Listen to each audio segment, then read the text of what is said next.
Olá, pessoal. Sejam todos bem-vindos à 7ª TPC Geral, Metodologias Ativas, um novo olhar para o percurso no trabalho na sala de aula do Núcleo Pedagógico da Diretoria de Ensino, região de Sertãozinho. Registro é vida, registrem tudo o que puder para não perder nenhuma informação. A nossa diretoria de ensino é composta pela dirigente regional de ensino, Cláudia Regina Lazzarini Neves, pelos supervisores de ensino no núcleo pedagógico, Maria Paula Ferreira e Valdir Zanella, e pela diretora do núcleo pedagógico, Rafaela Francischetti. A nossa pauta da TPC de hoje, a abertura, intencionalidade e objetivo, a epígrafe, a equipe responsável, a nossa leitura de fruição, a metodologia ativa, conceito, metodologias ativas, presente nos cadernos, a nossa lista de presença e desdobramento, referências e o encerramento. A nossa intencionalidade é levar o professor a refletir sobre o que realmente é essencial no processo de formação, e os objetivos, refletir sobre o conceito acerca das metodologias ativas e abranger algumas metodologias ativas para o novo cenário da educação. A nossa epígrafe: eu não tenho paredes, só tenho horizontes. Mário Quintana. A equipe responsável por essa DPC: Débora, eu, PCNP de Língua Portuguesa, José Ricardo, PCNP de Química, e a Paula Cristina, PCNP de Anos Iniciais. A nossa leitura de fruição será com o Ricardo Azevedo, escritor, ilustrador, compositor e pesquisador paulista, nascido em 1949, é autor de vários livros para as crianças e jovens. Tem, além disso, dado palestras e publicado estudos e artigos a respeito de temas como discurso popular, literatura e poesia, problemas do uso de literatura e poesia, problemas do uso da literatura na escola, cultura popular, música popular brasileira e questões relativas à ilustração de livros. Vamos a ela? Lição de biologia. Eu plantei um pé de amor no fundo da minha vida. A semente foi brotando. Primeiro criou raiz, da raiz nasceu o broto, do broto nasceu o caule, do caule nasceu o galho, do galho nasceu a folha, da folha nasceu a flor, e da flor nasceu o fruto, e do fruto, que era verde, depressa ficou maduro, e com ele eu fiz um doce provar, que eu dei para você querer, que eu dei para você gostar. Ricardo Azevedo. Vou passar a palavra agora para a PCNP de Anos Iniciais, para a Paula Cristina, e vamos começar o nosso assunto, metodologias ativas. Olá, pessoal, excelente dia. É um prazer imenso estarmos aqui para mais uma TPC com vocês. Iremos discorrer sobre esse tema, metodologias ativas, desafios são oportunidades. Às vezes nós olhamos para os desafios falando, vai ser muito difícil, vai ser impossível, acho que eu vou continuar no meu método mesmo, na minha forma, eu já tenho um tempo que eu sou acostumada a fazer desse jeito e não vou aceitar esse desafio. Mas nós caminhamos aí para um tempo novo, para um tempo diferenciado. A tecnologia transformou aí os âmbitos da humanidade, em especial na educação. Se antes o método tradicional era um método aí que o professor, ele tinha todo o conhecimento, ele transmitia toda a informação e o aluno recebia essa informação, agora já não é mais suficiente essa forma de trabalho. E agora nós estamos na geração Z. E para acompanhar esse público, acompanhar essa geração, esses alunos aí que já nasceram imersos nos benefícios da tecnologia, eles percebem que é um tempo de ser moldado, adequar, readequar esse movimento para desenvolver as habilidades, as competências nesses nativos digitais. E pensando nesse viés, nós trouxemos essa proposta para vocês de metodologias ativas, que vem ganhando espaço e transformando o conhecimento dos nossos alunos. Ah, Paula, é mais um modismo? Será? Não, não é uma moda, não é um modismo. É uma metodologia ativa.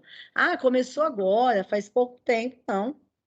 Vygotsky já trazia essa linha de pensamento, Piaget também trazia, Paulo Freire também. O que eles propunham? Uma educação baseada na troca de experiência, uma educação que potencializa o conhecimento prévio do aluno e valoriza esse processo de construção de ideias, de hipóteses, de conhecimento, um ajudando o outro.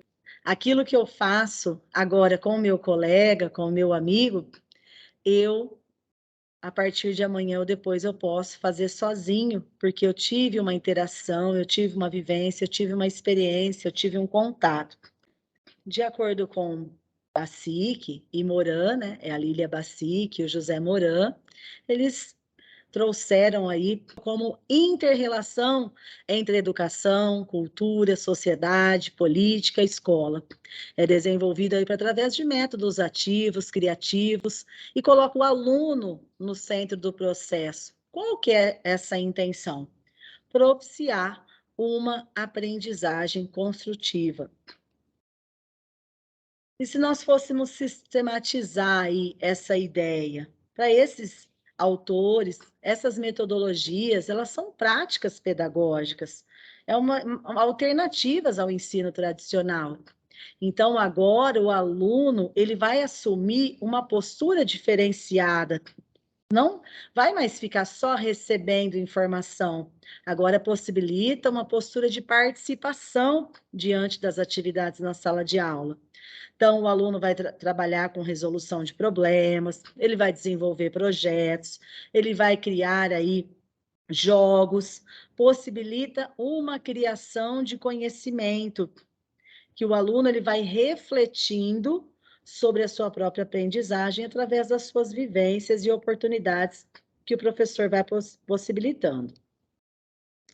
E aí nós temos essa pirâmide hoje para tratar com vocês, para costurar ainda mais esta ideia, do William Glasser. O que ele fez? Ele chegou à conclusão, através de estudos, que se os estudantes fossem expostos a metodologias ativas, eles se desenvolveriam, eles conseguiriam aprender melhor. E ele desenvolveu um gráfico em forma de uma pirâmide. E nós vemos aí que, através da taxa média de retenção da informação, numa aula comum, os alunos conseguem aprender 5%, por meio de leituras, 10%, por meio de recurso audiovisual, 20%, por meio de demonstrações, 30%, aprendendo fazendo, 75%, e ensinando os outros, 90%.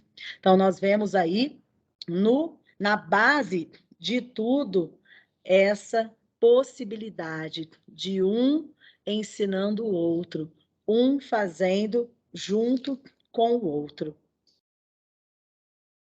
E nós queremos trazer aqui algumas possibilidades que os cadernos apresentam do ensino fundamental, dos itinerários, do ensino médio, os mapas aí apresentam, que é algumas metodologias ativas. Nós vamos trabalhar aqui algumas, devido ao tempo, né? Outras ATPCs nós vamos explorando mais. A primeira, vamos pensar nessa metodologia Word Café. É uma metodologia aí de livre acesso para todas as pessoas. Ela foi engendrada aí pela Joanita Brown e o David Sachs, e ela traz aí uma ideia de processo criativo. Esse processo criativo, ele visa gerar, fomentar diálogos entre os alunos. E aí vai ser tipo uma rede viva de diálogo colaborativo. Um vai aproveitando a sua própria inteligência e aproveitando a inteligência do outro. A gente vai trabalhar com essa palavra inteligência coletiva, onde os alunos eles vão responder questões. E o Word Café, ele estimula o processo criativo, estimula a escuta ativa, e ele vai propiciar esses diálogos. Nós estamos vivendo um contexto complicado, que as pessoas não querem mais ouvir as outras. Ah, eu quero falar. Todo mundo vai falar ao mesmo tempo? Não. Cada um tem que ter a sua oportunidade de falar, mas tem um momento de escuta, tem um momento de ouvir. E os estudantes vão se conectando, eles vão potencializando a inteligência um do outro, vão resolvendo questões simples, depois questões mais complexas. E aí, se nós fôssemos costurar essas ideias, esses pensamentos, temos o anfitrião ele permanece na mesa, temos o escriba e o redator, o escriba, redator, ele permanece na mesa, faz os registros, os dois, o anfitrião e o escriba, eles têm um papel fundamental, muito fortalecedor e muito rico. Temos os participantes, que eles vão rotacionar, cada rodada tem uma possibilidade de diálogo e tem também o momento de escuta um do outro, mais ou menos uns 10, 15 minutinhos aí, e vamos gerando aí de 3 a 5 perguntas. Quando nós pensamos nesse momento de costurar as ideias, o aluno ele vai ter aquela oportunidade de passear pelas mesas, ele vai conhecer novas ideias, novas pessoas, ele vai perceber que o pensamento dele, a ideia dele é importante, e aí, ao compartilhar uma ideia, quando ele sai de um grupo e vai para outro grupo, vai para outro círculo de conversa, de pensamento, ele vai percebendo como é importante a participação dele. Então, vai levando as ideias-chaves, vai levando os temas para outras mesas, e ele já traz aí uma bagagem das ideias da mesa que ele passou, da mesa que ele estava, ampliando aí perspectivas. E aí, que materiais que nós podemos utilizar para esse trabalho, né? Então, nós vamos preparar perguntas bem formuladas, o professor pode imprimir essas perguntas para os alunos, pode também compartilhar essas perguntas pelo celular, pode projetar as perguntas no data show. É interessante que o professor prepare e os alunos possam trazer uma toalha para cobrir, né, para cobrir cada mesa. Se for possível, bem combinado, trazer lanche, trazer bolo, bebidas, trazer café, copos, guardanapos, trazer aí sucos, frutas, pode trazer um vasinho de flor para enfeitar a mesa, pode trazer uma decoração. É interessante criar aquele ambiente favorável para que aconteça aí o Word Café. E aí, o principal, pessoal, é a intencionalidade. O professor, ele sabe da finalidade pedagógica que ele quer alcançar com essa metodologia, ele sabe que ele tem aquele tema gerador, ele já tem em mente algumas perguntas que ele possa aí levantar com os alunos, que vai gerar outras perguntas, já se preparou muito bem preparado, e aí ele vai considerar o que os estudantes já sabem, o que os estudantes precisam saber, que parâmetros que são importantes nós pontuarmos com determinadas salas. Então, ele já vai deixar disponibilizado um material para uma possível consulta, se houver necessidade, para ampliar ali aquela roda de discussão, aquela mesa. Ele vai se preocupar com o ambiente ele precisa ser descontraído, acolhedor, os estudantes vão passando por todas as mesas, eles vão se sentindo confortáveis, e os anfitriões do Word Café, eles vão se sentir muito potencializados. O professor precisa aí possibilitar um repertório para esse aluno, ele vai estar muito embasado, porque ele vai atuar como mediador nessa mesa, enquanto o escriba vai redigindo tudo que está acontecendo. Então, o espaço de hospitalidade, o espaço convidativo é tudo, porque quando as pessoas se sentem mais confortáveis, quando as pessoas se sentem felizes, quando as pessoas se sentem bem no determinado ambiente, o pensamento dela, a fala dela, a escuta dela fica melhor, fica mais criativa. Então, nós precisamos pensar nesse ambiente acolhedor. Temos também a questão das perguntas. Essas perguntas ela tem que ter um propósito muito interessante. Nós não vamos sentar na mesa para tomar um café igual nós sentamos aí com uma roda de amigos. Ah, nós vamos lá na padaria para tomar um café e cada um tratando de um assunto. Geralmente, café em família, café entre amigos, como que é, pessoal? Cada um aí falando um assunto de interesse, cada um conversando uma coisa. O Word Café, ele tem aí uma base pedagógica, ele tem um pano de fundo aí de perguntas que vão gerar o embasamento de acordo com aquele tema que foi estipulado para as discussões. Então, as perguntas aí, elas precisam ser relevantes, elas precisam ser pertinentes, a gente poderia chamar, elas precisam ser poderosas, né? E a contribuição, estimular o aluno, que a contribuição dele é importante.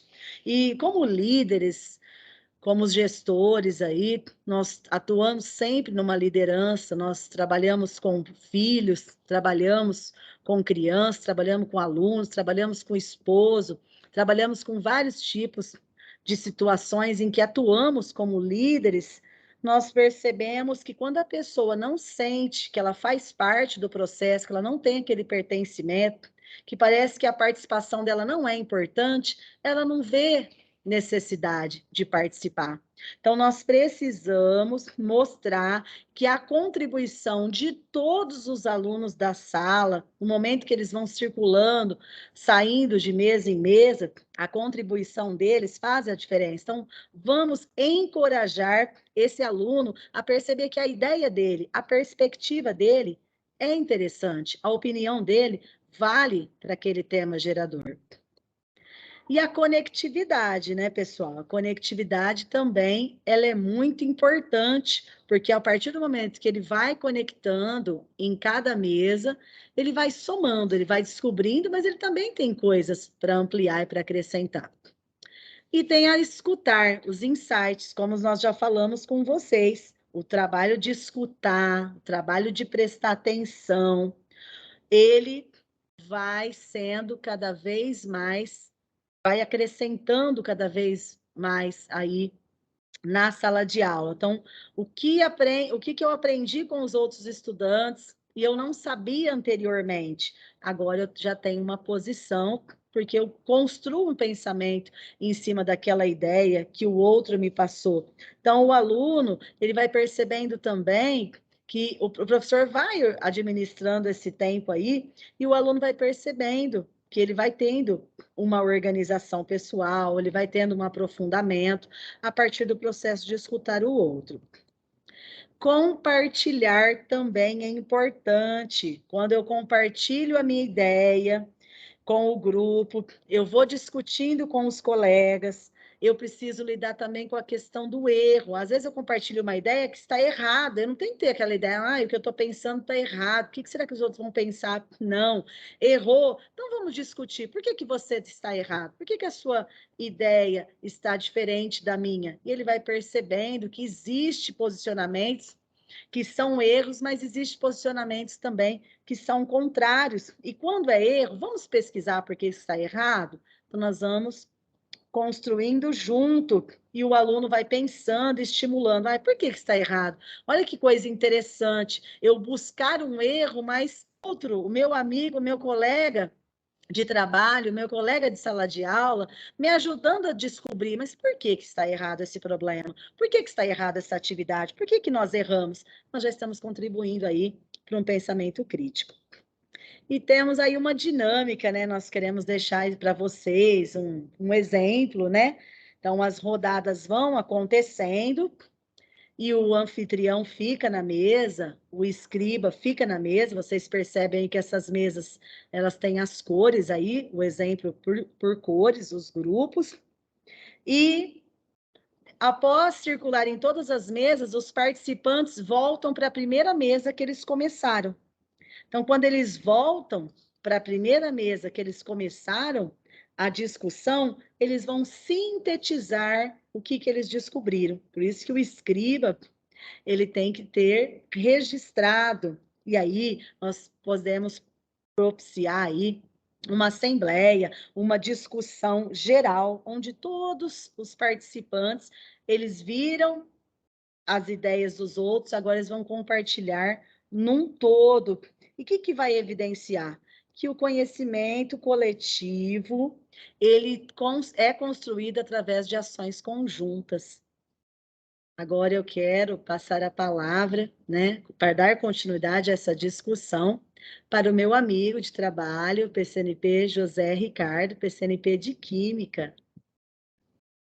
Olá, pessoal. Dando seguimento aos nossos estudos sobre as metodologias ativas, nós vamos falar nesse momento do método Jigsaw, que é um método extremamente cooperativo e, assim como no quebra-cabeças, que cada peça é importante, cada aluno é essencial para a concretização das aprendizagens em sala de aula. Então, o professor que decide utilizar essa metodologia, é fundamental que ele, antes de mais nada, deixe claro para o aluno que ele, assim como todos os outros, é fundamental, é primordial nessa metodologia, né? Tendo eles seus potenciais e suas eventuais dificuldades. Nesse método, quais são as características, o que eu posso estimular de bom no meu aluno? Primeiramente, como já foi dito, a cooperação, onde um aluno precisa se dedicar para auxiliar o outro na aprendizagem. A empatia, porque eu preciso respeitar e me colocar no lugar do outro. A busca pelo saber, porque eu sou responsável por buscar, pesquisar, aprender algum assunto, alguma temática, e também o saber ouvir, porque para o meu aprendizado acontecer de maneira efetiva, eu preciso necessariamente ouvir o outro. Então, é uma metodologia cujos benefícios são extremamente válidos, são extremamente importantes, e nós podemos, na medida do possível, agregar e colocar essa metodologia no nosso trabalho, no nosso planejamento. É sempre válido lembrar que, né, nem toda metodologia é eficiente para todo momento. Uma metodologia pode ser muito boa para uma determinada temática, mas nem tão boa assim para uma outra. Então, diante do nosso planejamento, cabe a gente analisar todos esses aspectos para extrair tudo aquilo que um método pode oferecer em termos de aprendizagem para os nossos alunos. Uma atividade promovida em sala de aula, estruturada nesse método, no método Jigsaw, ela tem duas fases primordiais.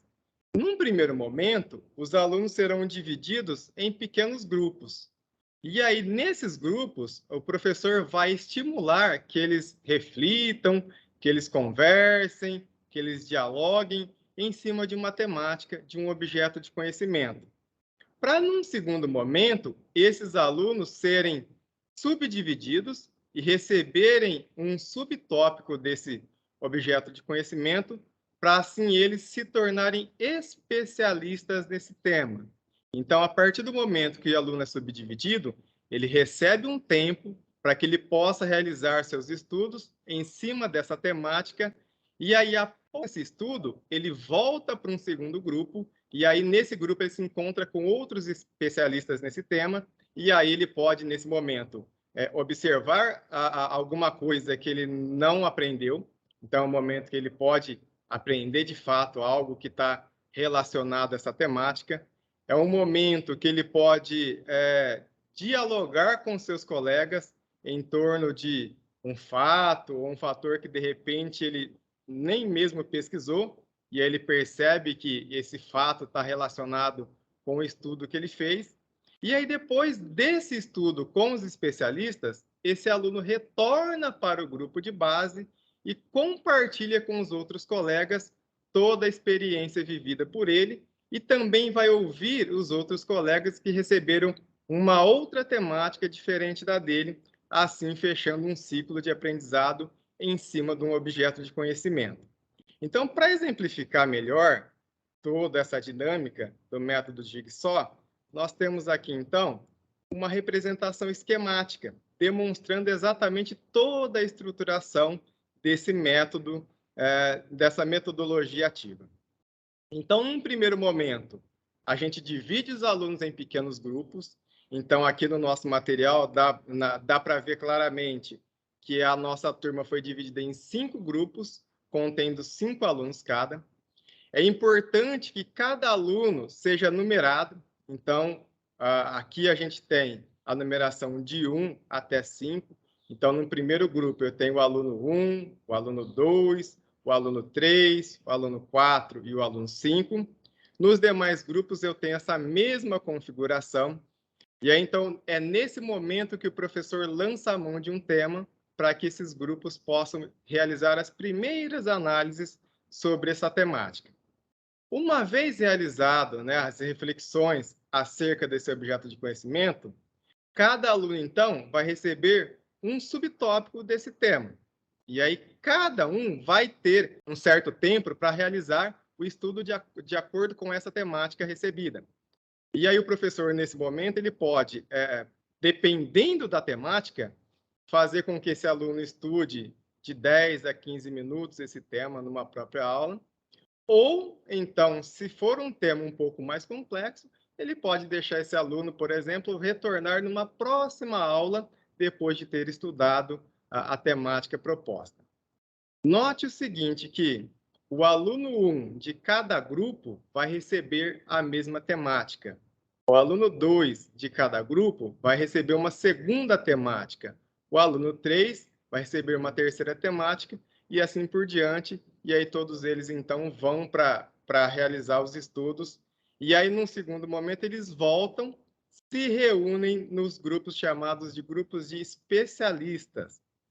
Então, nesse momento, a gente observa que o aluno 1 de um grupo vai se reunir com o aluno 1 dos outros grupos, porque eles também estudaram a mesma temática. E aí a gente tem a troca de saberes entre os especialistas, de uma determinada temática. Feito essa reflexão, feito essa análise, esses alunos retornam num terceiro momento para os grupos de base.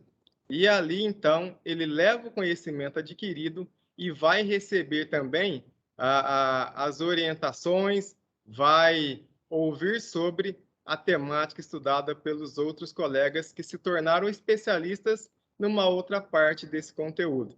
Então, a gente percebe o seguinte, o meu aprendizado depende dos meus esforços em buscar uma matemática, em estudar uma matemática, mas também depende do meu amigo que também buscou estudar uma outra temática.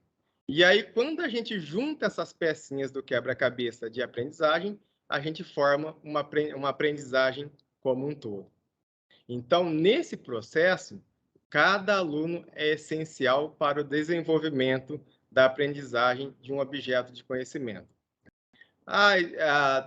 Tem dificuldades? Quais são os momentos que eu posso utilizar essa metodologia de Jigsaw? A partir do momento que eu tenho uma temática que eu consiga dividir isso em subtópicos, eu consigo utilizar essa metodologia. Por exemplo, pensando no estudo de energia. Num primeiro momento, no grupo de base, eu posso lançar essa temática, energia, e vou extrair os conhecimentos que os alunos têm acerca dessa temática. E aí, depois, a gente pode, para cada aluno, pedir para que ele estude um determinado tipo de energia. O aluno 1 vai estudar sobre energia cinética, o aluno 2 vai estudar sobre energia potencial gravitacional, o aluno 3 vai estudar sobre energia potencial gravitacional, e assim por diante. Né? E a gente percebe o seguinte, cada um vai estudar uma parte do assunto, mas quando eles retornam com o conhecimento adquirido, eles compartilham o que foi aprendido e todos saem conhecendo um pouquinho mais sobre energia de uma maneira geral. Então, essa é a metodologia Jigsaw, esse método cooperativo de Jigsaw. Outra metodologia ativa é a gamificação. que ultimamente vem cada vez mais ocupando espaço nos nossos dizeres, nos nossos planejamentos, nas nossas reflexões sobre o nosso trabalho. A gamificação nada mais é do que trazer elementos dos jogos para tornar a aprendizagem um pouco mais atrativa, promovendo assim um melhor engajamento dos nossos alunos. É fato que jovens, crianças, adolescentes e até mesmo adultos têm um grande fascínio por jogos. E se a gente consegue, de alguma maneira, trazer aquilo que fascina o aluno para dentro da nossa sala de aula, a gente tem um ganho imenso no sentido de aprendizagem. Né? Nesse sentido, a gente tem uma grande possibilidade em termos de aprendizado. Quais são os caminhos que eu posso seguir com relação a essa metodologia ativa? Eu posso recriar um ambiente ou uma situação em ambiente digital. Eu posso promover a criação de jogos. Eu posso utilizar plataformas. Eu posso utilizar simuladores. Todos esses artifícios trazem alguns elementos que fazem parte dos jogos, dos games e que tanto fascinam o aluno. Quais elementos eu tenho, então, num game que geralmente traz fascínio àqueles que jogam e eu posso agregar isso ao meu trabalho em sala de aula? Eu posso utilizar uma boa narrativa, eu posso criar uma metodologia de recompensa, eu posso promover interatividade, eu posso promover competição ou cooperação, eu posso ter objetivos claros e eu posso promover a diversão. Então, com a gamificação, a gente tem uma ampla camada de possibilidades para trazer para dentro da sala de aula e promover uma aprendizagem mais significativa para o aluno. Então, na gamificação, a gente tem uma proposta, então, de deixar o ensino-aprendizagem com uma cara um pouco mais leve. E de diversas maneiras. Por exemplo, eu posso, ao invés de lançar mão de uma série de perguntas, né, daquela lista de perguntas tradicionais, com 10, 15 questões, ao invés de lançar essa lista de perguntas, eu posso criar um jogo de perguntas e respostas. Eu posso criar um quiz, por exemplo, tornando esse momento de estudo um pouco mais divertido e, de repente, eu posso promover dessa maneira uma maior motivação no meu aluno, um maior engajamento. Outra situação, por exemplo, que a gente pode criar em termos de gamificação, e aí sem uso de muitos recursos, é criar jogos de tabuleiro, jogos que envolvem a criatividade, o raciocínio lógico, na matemática, na química, na física, enfim, em todas as áreas a gente tem a possibilidade da utilização desses recursos de maneira significativa para os nossos alunos. Recentemente, a gente trabalhou em algumas orientações um jogo que utilizava dados e um tabuleirinho, um percurso, né, que o aluno deveria seguir, e ele só seguiria o percurso, só chegaria no fim do percurso, se ele, por meio dos números que saíssem no dado, ele chegasse utilizando as operações matemáticas, ele chegasse a uma determinada resposta. Então, a gente trabalha as operações matemáticas utilizando um jogo, uma brincadeira. Isso tudo pode auxiliar o nosso aluno na compreensão de um fenômeno, seja ele qual for. Então, a gamificação é um recurso, por exemplo, que a gente pode utilizar algo que muitas vezes atrapalha o andamento da aula, atrapalha o aprendizado dos alunos, que é o celular. Então, se eu consigo um bom planejamento, se eu tenho um bom planejamento, eu consigo utilizar esse dispositivo ao meu favor, promovendo a gamificação com o uso de um celular. Né? Mas é sempre bom lembrar que não é só de tecnologia que vive a gamificação. Eu posso, então, de maneira geral, utilizar vários recursos, colocando os elementos do jogo, os elementos do game em sala de aula. Então, agora, depois de falar um pouquinho dessas duas metodologias, eu quero chamar a PCNP Débora para continuar o nosso estudo sobre as metodologias ativas. Olá, pessoal. Estamos, então, em um processo de aplicação de metodologias de ativa de aprendizagem, que hoje é preciso investir não somente em bons conteúdos, né? Mas também aprimorar esses procedimentos usados para educar, que é algo extremamente importante nos dias de hoje. Eu trago para vocês uma outra metodologia, que é a aprendizagem baseada em problemas. Então, nessa aprendizagem baseada em problemas, nós temos que, primeiramente, definir o problema a ser resolvido. Pegar assunto do cotidiano, né, da vida deles, apresentar o conceito teóricos, conceitos que já foram ou serão estudados por eles, apresentar esses conceitos, esclarecer, fazê-los entender esse problema. Depois, fazê-los com que eles desenvolvam, criem soluções para esse problema, analisem essas soluções, identificando se precisa melhorar ou não essas soluções. Então, aí é muito importante a participação e a parceria com os seus colegas, né? A trabalhar em equipe, as habilidades todas envolvidas.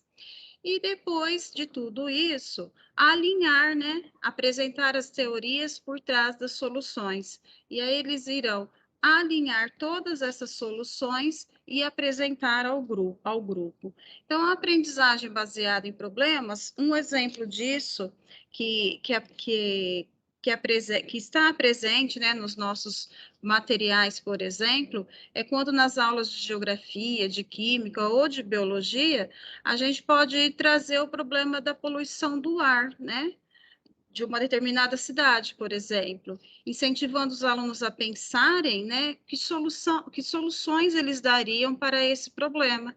Então, aí a gente tem os verbos, né, para trabalhar essas habilidades. Definir, esclarecer, desenvolver, analisar e, por fim, alinhar. Então, um resuminho do que vem a ser a aprendizagem baseada em problemas.